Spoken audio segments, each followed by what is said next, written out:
the polish will come as he continues to progress through this year and then whatever next year and the next year's bring for Day'Ron, whether that's at the college level or the professional level. That the polish part of it will come. But he's so strong and athletic. He goes so hard all the time, whether it's defensively, whether it's for rebounds, whatever it might be. And that's the kind of stuff that just, if you don't have that, it's hard to get that. And so I think that's where Day'Ron Sharpe is already so advanced as a young player. And when you hear Roy Williams say that he feels like he can be the best rebounding big man he's had since Tyler Hansbrough, that's positive. That's some pretty high praise. Yeah.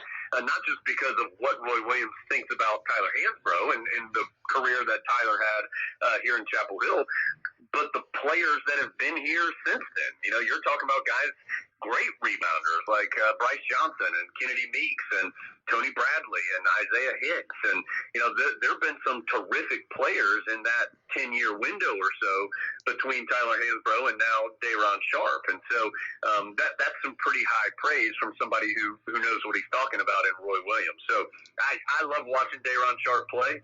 Is it perfect every single time he's out on the court? No. But what you do know you're going to get is his absolute best effort every single time he's out there.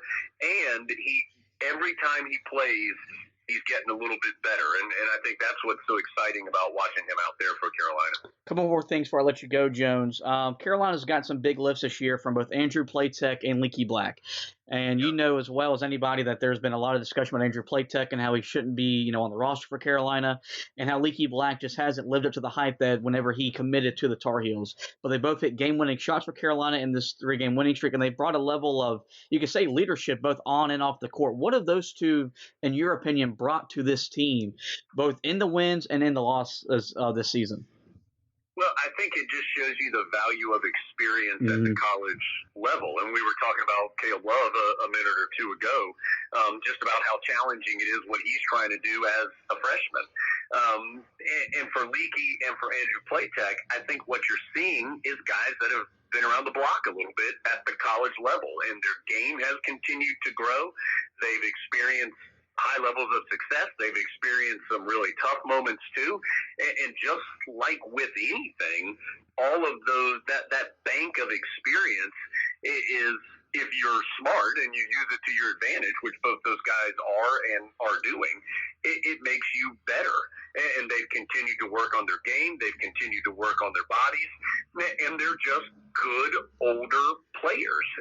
And in this day of college basketball that is so dominated by one-and-done players and the talent level of those guys who are only in college for a minute, you sometimes forget about those players who maybe aren't quite ready the second they step on campus to be huge impact players, and that's okay. It's okay to take a couple of years to develop and to start as somebody who's a bench player and then eventually work your way to a starter, or in Andrew Platek's case, for example, being the sixth man and being a steadying force for the team. Individually, I think they're both very good defenders. Andrew Platek has worked really hard to become a good defender.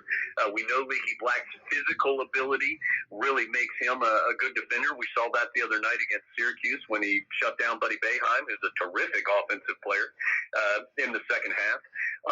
And I think they both are just finding ways to help the team, even if it isn't scoring a ton of points. And some nights it might be. Leaky Black, Carolina doesn't win if he doesn't score a bunch. If he doesn't score 16 against Miami. Andrew Platek hit a huge three-pointer in the game against Kentucky that you were referencing a little bit earlier. So, but then there's also, Leaky Black had 7 assists the other night, and Andrew Platek had a big offensive rebound where he tipped out a missed free throw for Carolina to keep up possession. And so I think as older players, they've not only just developed naturally, but they also have a better understanding of how they fit in and how they can best help Carolina be successful as a team. And Joshua, I think we've seen that, in the last several seasons. I'll go to from 16 on. So that's Villanova in 16, Carolina in 17, Villanova again in 18, and then Virginia in 19. The teams that have won the national championship are teams that have some older players. And as fun as it is to have one-and-done freshmen and to have great talent, and as many times as they're mentioned on ESPN, that doesn't guarantee that you're going to have success. And it really, outside of Kentucky in 2012 and Duke in 2015, those are the only two teams that have been dominated by freshmen in the last several seasons. I mean, we're talking 15 or more that have won the national title. And so there is high value in players like Leaky Black and Andrew Platek, who are good basketball players, who have developed and who are mature on the court and leaders both on and off it. I'll get you out on this, Jones. We know the pandemic's brought a lot of different challenges and changes to the way the game is played and the way that you do your job. So I'm interested, how has the pandemic changed the way that you and the Tar Heel Sports Network do y'all's job on a day-to-day, on game day and then on a day-to-day basis? Yeah, sure. I think the biggest change for us is game day for sure. In basketball, we do a game with a mask on, for example. In football, we have an open air booth, so we did not do that. But in basketball, being in the enclosed area, we do. We are not allowed to sit on the court anywhere, including in the Smith Center, which is where we normally are. So we're up kind of at the concourse level in the Smith Center, so it's a little bit of a different angle for the game. We're spread out, of course, even in the booth where we're doing the games. It's dramatically changed our travel. We cannot travel with the team this year, which is something that we normally do. They have a limited amount of spaces that has been set for them that they can travel with. So that's been very different. We have done a game or two remotely. We have not many. We've done one football and one basketball game so far remotely. There'll still be a couple more that we will do remotely, depending on the individual situations for the road games. What the broadcast situation is, the amount of fans that are allowed in the stands, etc. So it has definitely changed the way that we are able to bring people to broadcast. What we are hoping to do is continue to try to bring it at the highest level possible with the most insight into the Tar Heels as possible, because that's what we're there for. We're the Tar Heel Sports Network. And so we've continued to try to do that. It has been a challenge for us, as it has been for everybody, to continue to do it in a really smart and safe way, but also continue to try to do your job at a high level. And hopefully this will be the last season that we have to deal with that. But if it bleeds into early next year as well, we'll continue to adjust. But it's affected our personnel. Brian Simmons, for example, who's our color analyst for football.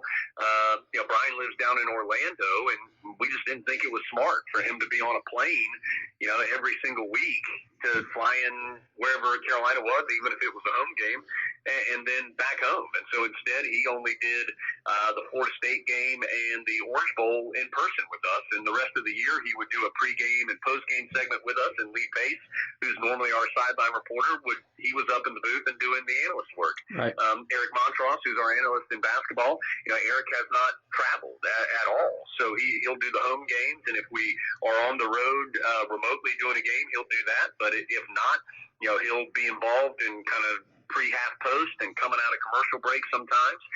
And so we've tried to adjust and make things comfortable and safe for the individuals, but also as a full unit continue to try to do our job at the best of our ability. So, yeah, it's certainly been a challenge and it's been different, but I think we've done a good job in making our way through it and making the best of it that we can. I can say I've listened to a few broadcasts, both football and basketball, and I can't tell the difference whether you're in the stadium or at the court, or if y'all doing it remotely. Y'all have done a fantastic job handling the pandemic. Jones, just want to thank you for coming on, giving me some of your time. I know you've got a busy schedule today and getting prepared for tomorrow's game at Florida State. So thank you. Hope we'll talk to you down the line soon. Sounds good, Josh. Always appreciate the time. All right. We'll talk to you later, sir. And there you go, guys. That is Jones Angell, the voice of the Tar Heels on the Carolina basketball season to this date. Well, with that, that's going to wrap up this edition of the Roy's Boys podcast. Before I let you go, I want to encourage you guys to rate, review, and subscribe to the podcast. You can find us on every major podcasting platform, especially Spreaker, iTunes, iHeartRadio, Spotify, TuneIn, Google Podcasts. Give us a like. Give us a review. Most importantly, we want you guys to subscribe. That way you get every podcast in your podcast feed. Well, with that, well, thank you, Jones, for coming on. Thanks for telling us busy schedule talk to us. Thank you guys for listening. listening, and as always, go Tar Heels.